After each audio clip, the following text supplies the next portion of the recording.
వీళ్ళిద్దరూ స్కూటీలో వచ్చి కారులో కూర్చున్న అమ్మాయి తలపై చేయి వేసి నిమురుతూ ఉంటాడు. ఈ అమ్మాయి అతన్ని చూసి నవ్వుతుంది. ఈ వ్యక్తి పక్కనున్న వ్యక్తితో చెబుతాడు, ఆ అమ్మాయి నాకు పడిపోయింది, నన్ను చూసి నవ్వుతుంది అని చెబుతాడు. పక్కనున్న వ్యక్తి మనకు ఈ రోజు పండగ అని చెబుతాడు. ఈ వ్యక్తి చెబుతాడు, మేడం మీరు ఎన్ని రోజులుగా కారులో ఒంటరిగా తిరుగుతారు, ఒక పని చేయండి, మా స్కూటీపై ఎక్కి మాతో రండి, మన ముగ్గురం కలిసి జాలీగా తిరుగుదాం అని చెబుతాడు. అందుకు ఈ అమ్మాయి చెబుతుంది, నేను మీ ఇద్దరిని ఒక చోటికి తీసుకుని వెళ్తాను, ఆ ప్రదేశంలో ఎవరు తిరగరు, మనకు ఏ డిస్టర్బెన్స్ ఉండదు అని చెబుతుంది. ఈ వ్యక్తి సరే మేడం తొందరగా రండి వెళ్ళిపోదాం అని చెబుతాడు. ఈ అమ్మాయి కారు దిగి స్కూటీ ఎక్కి వాళ్ళతో వెళ్తుంది. వీళ్ళ ముగ్గురు కలిసి స్కూటీలో ఎంజాయ్ చేసుకుంటూ వెళ్తారు. వీళ్ళ ముగ్గురు ఒక చోటికి వెళ్ళిన తర్వాత ఈ వ్యక్తి అడుగుతాడు, మేడం మీరు ఇక్కడికి ఎందుకు తీసుకుని వచ్చారు, ఇది ఏం ప్రదేశం అని అడుగుతాడు. ఆ అమ్మాయి చెబుతుంది, మనము ఇక్కడ ఉంటే ఎవరు మన దగ్గరికి రారు, మనం బాగా ఎంజాయ్ చేయొచ్చు అని చెబుతుంది. అందుకు వీళ్ళిద్దరూ సంతోషపడి ఈ వ్యక్తి ఆ అమ్మాయి మీద చేయి వేస్తాడు.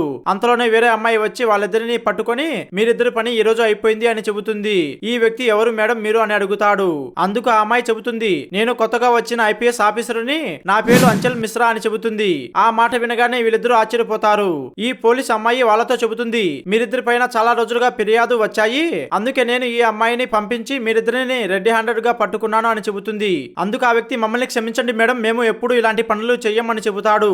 మీరు ఎంతమంది ఆడపిల్లల జీవితాలని నాశనం చేసి ఉంటారు, కాబట్టి మీరిద్దరికి జీవితకాలం శిక్ష పడేలా నేను చేస్తాను అని చెప్పి వాళ్ళని తీసుకొని వెళ్ళిపోతుంది. ఫ్రెండ్స్, మీకు ఈ వీడియో చూసిన తర్వాత ఏమనిపించిందో కింద కామెంట్ చేయండి. అలాగే మన ఛానల్ ని సబ్స్క్రైబ్ చేసుకోండి. Thank you.